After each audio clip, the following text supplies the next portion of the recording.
समुंदर की लहरों के साथ गूंजता महादेव का नाम। आईआरसीटीसी के साथ हम निकले हैं इस पवित्र यात्रा पर, जहां आस्था और इतिहास मिलते हैं। सोमनाथ ज्योतिर्लिंग, शिव का पहला और अनंत स्थान। चलिए भक्ति के इस सफर पे।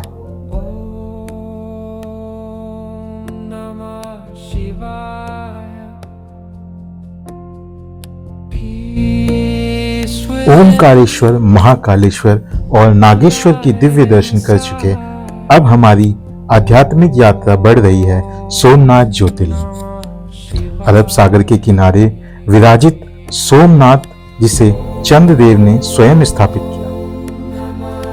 तो गुड मॉर्निंग गाइस, कैसे हैं आप सब? सभी लोग बढ़िया होंगे। मैं सनी आप सभी के सामने एक बार दोबारा से इस 7 ज्योतिर्लिंग की यात्रा के दौरान, और अभी फिलहाल हम हैं अपने होटल में। आज जो हमारा दिन है वो डे 5 है, और आज 5वें दिन हम इस ज्योतिर्लिंग का चौथा ज्योतिर्लिंग करने जा रहे हैं, जो है सोमनाथ मंदिर। सोमनाथ मंदिर के अंदर तो कैमरा अलाउड नहीं है, और जो भी यहाँ का है कि सोमनाथ अगर आप आते हो तो वेरावल स्टेशन में आपको उतरना पड़ता है। वहां से फिर आपको ऑटो लेके लगभग 7 से 8 किलोमीटर आपको आना पड़ता है होटल के लिए, क्योंकि यहीं से आपको मंदिर बहुत पास पड़ेगा। तो हम तो आए हैं यहाँ पे सोमनाथ सागर, जो हमारा होटल का नाम है, और अब फिर यहाँ से हम रेडी होके अब निकल रहे हैं यहाँ से मंदिर के दर्शन करने। और अभी तक सब कुछ सही रहा, रूम भी बढ़िया ही मिला, आईआरसीटीसी वालों ने बढ़िया रूम दिया है। तो अब निकल रहे हैं हम सब फ्रेश रेडी वेडी हो चुके हैं। और क्या बताऊं गाइस, यही है। सुबह नाश्ता कर लिया था हमने, नाश्ते में था कचौड़ी सब्जी वगैरह। अब सब लोग रेडी होके सोमनाथ दर्शन के लिए जा रहे हैं।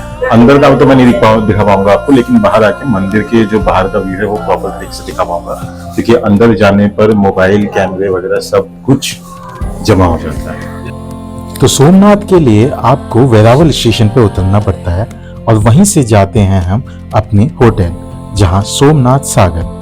ये है ऑटो भाई सोमनाथ सागर में, इनके ऑटो वगैरह चलते हैं। घुमाएंगे सब पूरा घुमाएंगे। कहाँ घुमाओगे भैया? ये त्रिवेणी संगम है, शारदा मठ है, महापूज्य गुफा गणेश का मंदिर है, बलदेव जी गुफा है, जहाँ कृष्ण भगवान को पेट में पानी लगा, जहाँ समुद्र में शिवलिंग है। अच्छा। गुफा है, सूर्य मंदिर 5 लोग हैं।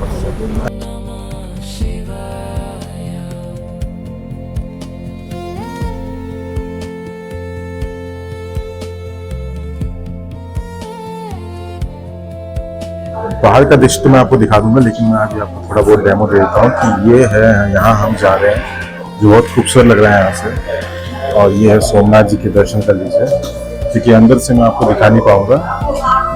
तो यही वो सोमनाथ जी है ज्योतिर्लिंग, जो इसके दर्शन करने हम जा रहे हैं आगे।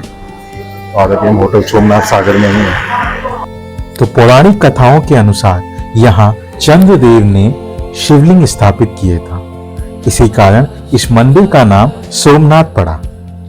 कहते हैं कि चंद्र को प्रजापति दक्ष का श्राप मिला था, तब उन्होंने महादेव की तपस्या कर इस स्थान पर श्राप से मुक्ति पाई। तब शिवा ने उन्हें आशीर्वाद दिया, और ये ज्योतिर्लिंग सोमनाथ के नाम से प्रसिद्ध हुआ। सोमनाथ मंदिर का इतिहास साहस और आस्था का प्रतीक है। इस मंदिर को कई बार आक्रमणों के दौरान तोड़ा गया, पर हर बार भक्तों ने इसे पुनः निर्मित किया। ये दिखाता है कि विश्वास कितना मजबूत हो सकता है, गिरकर भी फिर खड़ा हो जाना।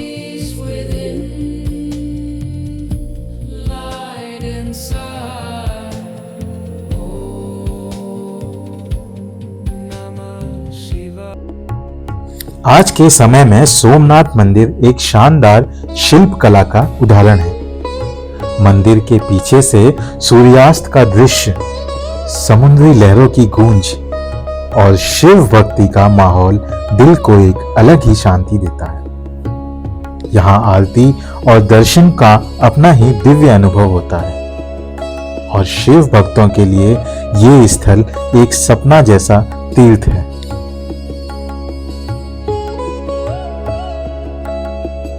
सोमनाथ मंदिर दर्शन करने के बाद हम जाते हैं ओल्ड सोमनाथ मंदिर। कहा जाता है ओल्ड सोमनाथ मंदिर को भारत के सबसे प्राचीन और पवित्र मंदिरों में से एक माना जाता है। ऐसा कहा जाता है कि इसकी इतिहास आदिकाल से चला आ रहा है और इसकी महिमा का वर्णन पुराणों, इतिहास, कथाओं और लेखों में मिलता है।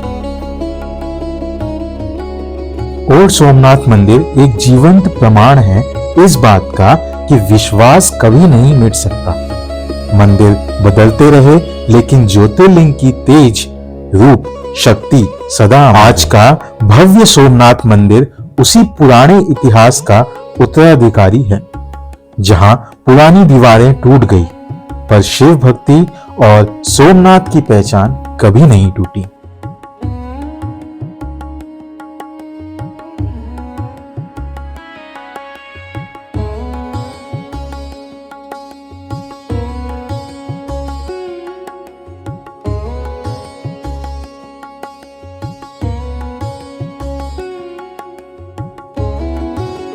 सोमनाथ मंदिर दर्शन करने के बाद अब हम निकलते हैं त्रिवेणी संगम की ओर, जहां पे 3 शिवलिंग। अब आ गए हैं हम सोमनाथ मंदिर के थोड़ा का आसपास का नज़ारे का वो लेने के लिए। और यहाँ से जो शिवलिंग है वो समुद्र के बीचों बीच है और वहाँ पानी मतलब हमेशा बढ़ता रहता है। वहाँ समुद्र हमेशा उनका अभिषेक वगैरह करता रहता है। सामने ही मेरे आप देख सकते हो, बहुत खूबसूरत सा 3 शिवलिंग है, 2 शिवलिंग ये है, एक वहां पर है।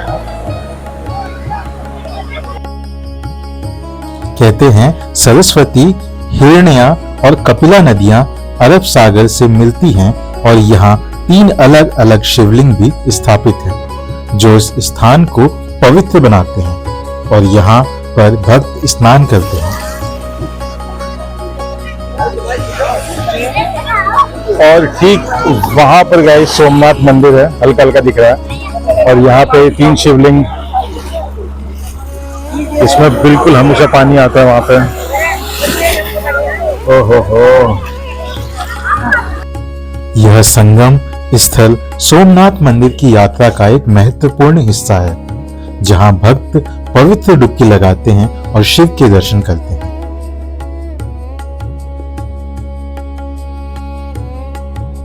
तो देख सकते हैं यहाँ पे लोग शिवलिंग के पास जाके वहां पे उनको छू रहे हैं। उस शिवलिंग में समुद्र का पानी हमेशा रहता है।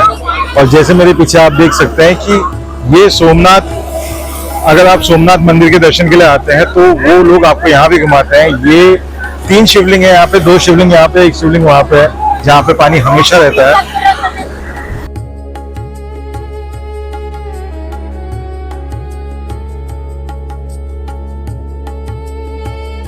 तो ये आ गया है वीर बजरंग मंदिर। और अभी हम रामबाड़ से आए हैं और अब हम पहुंच चुके हैं वीर बजरंग मंदिर, जो बिल्कुल ठीक सामने दिखता है रामबाड़ के। और जहाँ तक है ये बजरंग बली का ही मंदिर होगा। तो चलते हैं, दर्शन करते हैं। अंदर के भी थोड़ा दर्शन दिखाता हूँ मैं। भगवान की मूर्ति तो नहीं दिखाऊंगा मैं आपको, लेकिन यहाँ का जो व्यू है बहुत अच्छा है और ये भी बहुत खूबसूरती इसकी नक्काशी की गई है। बजरंग मंदिर दर्शन करने के बाद अब हम निकलते हैं बालका तीर्थ की ओर। बालका तीर्थ, जहां श्री कृष्ण के अंतर्ध्यान का पवित्र स्थल। बालका तीर्थ सोमनाथ के पास प्रभास पटन में स्थित है, एक अति पवित्र स्थल है। कथाओं में वर्णन मिलता है कि यही वो स्थान है जहां श्री कृष्ण ने अपनी पृथ्वी अवतार समाप्त किया था।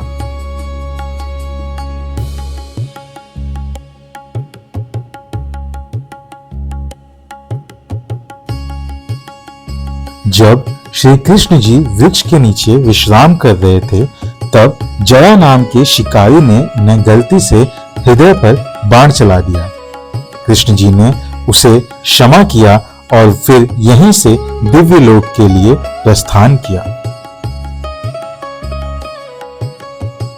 बालका तीर्थ करने के बाद अब हमारी यात्रा सोमनाथ की यहीं पे समाप्त होती है और हम निकलते हैं अपनी अपनी ट्रेनों पे और फिर हम वहां से जाते हैं नासिक की ओर, जहां पे हमारा अगला ज्योतिर्लिंग था। तो मिलता हूं मैं आपसे अगले व्लॉग में जो होगा महाराष्ट्र के 3 ज्योतिर्लिंग।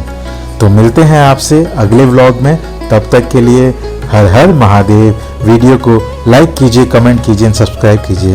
Thank you so much. Thanks for watching. Bye bye.